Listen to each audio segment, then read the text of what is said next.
ไม่สูงค่ะเมื่อได้เป็นวันที่30เหลือนธันวาคมที่4ปี2026ได้ตอนได้เฮาค่ะมาถ่อมด้วยเกี่ยวกับโดยรวงสายงานเงาลายตั้งปอตอนเมืองใต้ปอดของค่ะเนาะเสียงก้องอำแต่ก้อยตื้อควักไลอาณาจักรไกลฮู้ว่าหลายๆเวงในเมืองใต้ปอดของพ่องย่ามมือเหลียวได้มีหลวงใจตื้อเงินหยวนจังได๋เด้อนำมาป้าเจมโคก่นและจังไหนก็ลูกดีเมืองแขในมานำแห้งไว้ในอ้อ ลองตั้งไล่โหย่อยย่ำมันเป็นเหือย้อนก็เปิดสั่งแลซ้ำเป็นมาจังไหนตั้งฝ่ายผูกคอนควันเลยเพี้ยนเขาป้ายแหนไว้จึงหือไหลจังไดเฮาค่ะมารับถมด้วยกว่าเป็นตอนค่ะเนาะตอนที่1สายงายเงาลายพองย่ามเหลียวในไล่ฮู้ว่าหลายๆเว้งในเมืองใต้ปอดห้องเหมือนจังหนังโหมเจกวนหลงลาวก้ายชิ้นสวยหอแสนหวีเจ้าในเนี่ยค่ะมีหลวงใจตื้อเงินหยวนในตื้อนำมาไหนออ เดเลยว่าลวงที่อันใจตื้อต่อกันกล้าๆขายๆจู้กันในซัมโปเตมีหมวกโหปากเจ้าในเย้าในคะโยเนาะที่อันใจตื้อเงินแขเนี่ยค่ะป้องว่าเปิ้นสงใจตื้อเงินแขเลอเสเงินจาดเงินมานอันว่านั่นเย้าในค่ะอ้อเหมือนเจิ้งหนังแสงล้านกะอ่ำว่าได้เป็นแสงล้านในหมู่ในวาน5แสงล้านตั้งกินตั้งยามป้าเจ๋ม ปึ้นดีป้ายมักมีหมังดีหมังตวนไรจังเนี้ยค่ะอันเขาเตรียมไว้คันโคกุ่นกล้าตั้งขายไรจังไหนก็เป็นคันเงินหยวนปยอก็อันเป็นป้ายเสียงล้านไรจังไหนก็ซ้ำเป็นลิกเค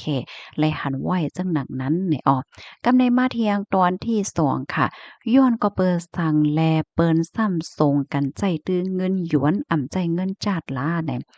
ข้อที่1ค่ะเป็นย้อนก็เปว่าขันเงินจาดในมันอ่ำนิ้มในอ้อ คันเงินจัดแน่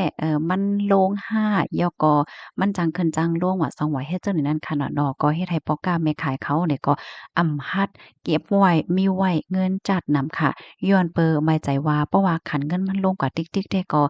มันติเตอเคิบว่า2ว่าจังได๋เฮ็ดไหนอ้อที่2 ลองเอากลกล้าตั้งขายเขามาเลยฮู้ว่ากลกล้าตั้งขายแค่ว่าตั้งหมดในปื้นตีอันว่ามาเมื่อไกลนั่นค่ะนะเอาลูกตีตั้งฝั่งเมืองแขเสียก็เข้ามาเฮ็ดจั่งไหนอ้อก็เบิ่นนั้นแหละเมื่อว่ากว่าซื้อกลกล้าตั้งขายเนี่ยก็เลยเอาเงินหยวนเนี่ยจ่ายนะก็นั้นแหละเพราะว่าพ่อค้าแม่ขายเขารับเงินจากมาเพราะว่าไหนจึงสำโลกว่า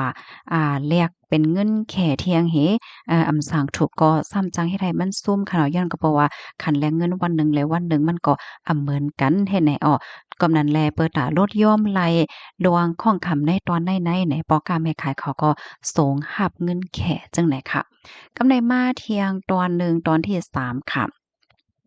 ลวงยุ่มยำลวงมั่นใจในอ้อในปื้นตีอู้เปิงพองงำขวางจุ่มยิบกองกลางเหมือนจังหนังจุ่ม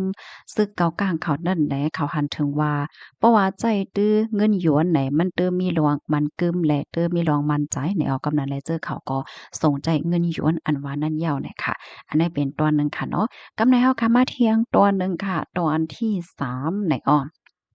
พรตุ้มยวนตอกก้นวานก้นเมืองอิงเน้อเอาเงินหยวนมาใจตื้นดำเฮ็ดจังไหนเสียก็ไหนเฮ็ดให้คันกลกล้าตั้งขายในมันเคินมาตอนดาก้นวานอันอยู่ไว้ในปื้นตีแต๊ะๆหาเจ้ากินคำป้าเจมคาบการคนเขาที่อันรับเงินเหลินเป็นเงินมารแหละเจ้าไหนได้ก็เจอเขามีหลวงตั้งอย่าเผิดเปิดกว่าซื้อเครื่องใจโคตื้อกลกล้าตั้งขายแหละเจ้าไหนได้มันกาจังไหนนั่นน่ะเนาะ พี่น้องคะโลหันถึงเจอผองค่ะเพราะว่าแตกเนื่องกันเมื่อพ้อง5ปีที่โป้นมาเหเมื่อเหลียวเหไดจ่องหันถึงว่าขันกลกาตั้งขายได้มันเคินค่ะพี่น้องค่ะเจออันอยู่ในปื้นตีอันว่ามาได้อบโอ้ในกันมาไหลปยอก็จ้อมหนังตีอันเป็นผู้ฮู้เขาผู้ค่อนๆเลยเพี้ยนเขาเตรียมมาลาดมาอันเฮาค่ะถอมมาได้จ่องมันเป็นจังนั้นได้5ในพี่น้องค่ะเพิ่มเติมข้อมูลมาไหลในออกกำในเฮาค่ะมาถ่อมด้วยเที่ยงตอนที่4ค่ะ ลวงการเมืองและป้ายมักมีเนี่ยค่ะมันข้องเกี่ยวกันจึงหื้อแหนเปิงเป็นดังอันที่ว่ามาได้ค่ะมันแหนให้หันว่าลวงพ้องงำลวงกุ้มกำป้ายมักมีของโลงปองจึงเมืองคมตุ่มในปื้นตีตั้งปอตอนเหรียญนั่นแหนมันเหมือนหางว่ารถย่อมกว่านั้นขณะย่อก่อนในให้หันว่าอาณาจักรหลวงกุ้มกำฝ่ายการเงินและป้ายมักมีของแขในตื้อ ตื้อนำมาเนี่ยค่ะปะยอก็ตื้อหยังหักมันเนี่ยลึกลงกว่าเฮ็ดจังได๋ค่ะเอาถึงดีการใจตื้อเพราะว่าจาดปานกูมือวันของก้นหวานก้นเมืองไหนใจตื้อเงินแขใจตื้อโคก่นแขเหมือนจั่งว่าปันแห้งแขออโตเมติกโดยที่บ่ได้ตั้งใจเฮ็ดจังได๋กว่าเหย้าในนั้นขนาดเนาะมันก็เพราะว่าเต็มใจตื้อเนี่ยก็ซ้ำมีเส้นตั้งเลิกย้อนก็เพราะว่าจั่งที่ว่ามาเมื่อไกลเนาะคันโคก่นว่าย่อก็โคก่นอันไหนก็ลูกตั้งเมืองแขมาจังไหนกำนำให้ไหนเอาเพราะว่าเฮาค้ามาด้วยโหฮุบมันแหนพ้องย่ามมื้อเหลียวได้หลายๆเว้งตั้งปอตอนเรียนลิ้นได้แหนมันก็สำปองง่ายเหมือนจังหนังปื้นตีป้ายมักมีของแขกว่าเหย้าก็ว่าไลเฮ็ดจังได๋ข่าวนะพี่น้องค่ะพี่น้องค่ะซ้ำหันถึงจังหือพองได้ตอนได้เฮ็ดเนี่ยนะก็ปันตั้งหันถึงมาลัยในอ้อม กำในเฮาค่ะสามารถหอมด้วยเทียงตอนหนึ่งค่ะอิงเนื้อล่วงตั้งที่อันเกิดขึ้นเป็นว่าอยู่พ่องย่ำมาเหลียวในมีลวงหลีไม่อกไม่ใจจึงหือพวงตอนตาอนาคาศเมื่อนาเนี่ยค่ะลวงในตั้งฝ่ายโพโฮเขาได้ก่อป้ายในว่าเป็นลวงตีอันหลีไม่อกไม่ใจหลีว่วนจอมย่อก็เป็นลวงตีอันหลีเจ็บอกเจ็บใจอยู่ป้อดอนตอนหนึ่งตอนตาพี่น้องก้นในพื้นที่หมังเจอจังในนั้นขนาดเนาะ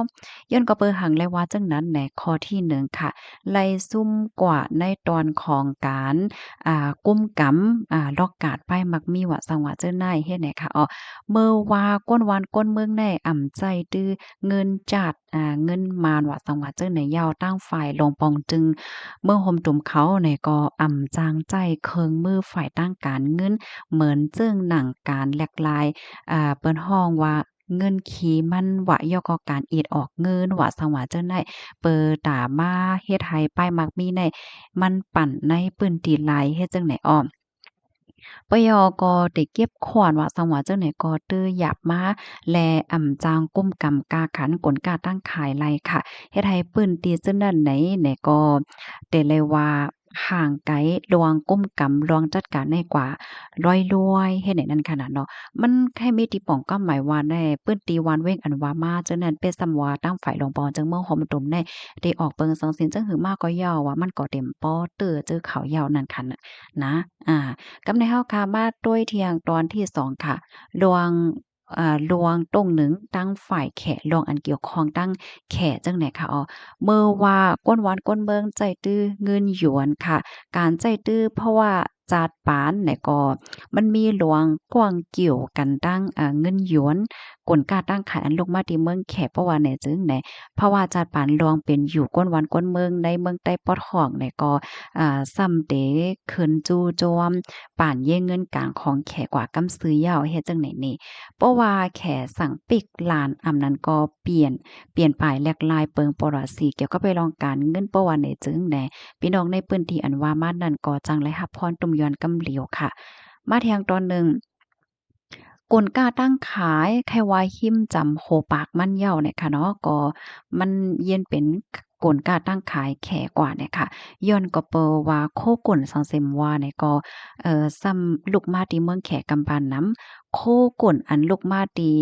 ฝ่ายส่วนกลางของเมืองคมตมในซ้ำมันกาจังเนี่ยเนาะมันกามันแป้งตัดที่ออกมาก็หำหยาบเนี่ยเสิแลก็ออโตเมติกค่ะก้นหวานก้นเบิ่งเนี่ยก็กะไลเอา กลค่าตั้งขายติเมืองเขมาขายเนี่ยเนาะพ่อกล้าแม่กล้าเขาก็เอามาขายคนวันก็ซื้อกินซื้อจ่ายจังไหนนั่นน่ะกำในมาเที่ยงตอนหนึ่งตอนที่3ค่ะลวงโอ่มอื่นตั้งฟิงแงฟิงทุ้งแลตรงวงเนี่ยค่ะลวงได้เป็นลวงตีเตจอมมากำรอยรวยเนี่ยค่ะเอามาเหลียวได้เดก็มันเป็นลวงเงินอย่าก็ลองป้ายมักมีเฮ็ดจังไหนค่ะเนาะมันเป็นไปหลากหลายมาจังไหนยาวเนี่ยค่ะเอากว่าเอามาแหน่แทงอินมาค่ะนะ เมื่อว่าไลกล้าขายโดยเงินหยวนซื้อกลกล้าตั้งขายลูกที่เมืองแขมาแหน่ภาษาแขก็ได้เย็นเปลี่ยนมาภาษาเปิงหลงมันภาษาอันรองใหญ่ในตอนของการเฮ็ดการป้ายมักมีการติดต่อกับสืบว่าสังว่าเฮ็ดจังไหนเฮเอาก็เอามาก้นหวานก้นเมืองก็ได้อ่อนกันกว่าเฮียนลิกแคว่าสังว่าเฮ็ดจังแหน่แทงอินมาก็ก้นหนุ่มว่าหังว่าจังไหนก็ติเตอร์หมอลิกแคมาว่าสังว่าเจ้านายเฮ็ดแหน่นั่นน่ะ เพราะว่าเป็นจั่งใดมาเหย้าในจึงแหน การเรียนการสอนค่ะเนาะว่าสิเป็นฝ่ายตั้งมอยาฝ่ายตั้งเกี่ยวลองมอนฝ่ายตั้งป้ายและเสียมว่าเนี่ยค่ะนะมันก็ได้แต่ไหลลุกมาดีตั้งแขจังได๋นั่นน่ะนะย้อนก็เพราะว่าการจ่ายเงินหยวนเนี่ยมันก็มีรวงง่ายหลมกว่าเฮ็ดไหนนั่นน่ะเนาะป้องว่าว่าเดกว่าซื้อยาห้านั้นก็ลองเกี่ยวลองม่วนลองหังอะตัวอย่างเปิงแตงมันโก้นที่อันเขาก็ให้การในเสียงม่วนซื่อได้ก็มีปอเล็งลาวป้านแขเข้ามาจังแหนมแจ้อะเสียงล้านม่วนซื่อบางทีก็เพราะว่าซูโมความแขเขาจ้องรับสูเพราะว่าซูโมความแขสูได้เด้อแลเงินเหลือนน้ำไหนก็ออโตเมติกค่ะก้นหนูบ่ให้เฮ็ดลิแขอะมันเป็นเฮ็ดจังเนี่ยลายอมเอิ้นฝ่ายทั้งภาษาและจังไหนเนี่ยมันเดี๋ยวเจ้ามาลอยๆจังไหนอ๋อ เพราะว่าจั่งใดเจ้ามายาวข้อที่4เนี่ยก็ส่ำเต็มมาฝ่ายตั้งป้ายการเมืองอันว่านั้นยาวในคณะพี่น้องค่ะจั่งหนังที่ฮู้กันค่ะเนาะเพราะว่าใจเล็กแข่ใจเงินแข่ฟิงเหมือนดังว่ากล้าขายจู้พี่น้องแข่ว่าในออโตเมติกเนี่ยก็มันก็ส่ำจางเป็นกว่าจั่งหนังว่านั้นยาวในคณะเพราะว่ามาด้วยครบๆก็อันใดมันเป็นลวงเฮ็ดตั้งสร้างลวงว่นของสร้างลวง เด้อควักอาณาจักรโดยที่โหลมีเสียงกวางอันว่านั้นยาวค่ะข้อมูลตอนแรกค่ะไล่เบิ่งอิงเอามาที่ห้องการข่าวBBC ออกไว้เนี่ยค่ะปยก็ข้อมูลกำพองก็ลงมาที่ฝ่ายพวกคนควันเลยเพี้ยนเขาป้ายแนวไว้เนี่ยค่ะพี่น้องเฮาค่ะโลหับถอมเหย้าหันถึงจังหือพองเกี่ยวกับเลยลองได้เพิ่มเทียมข้อมูลมาลัยค่ะนั้นก็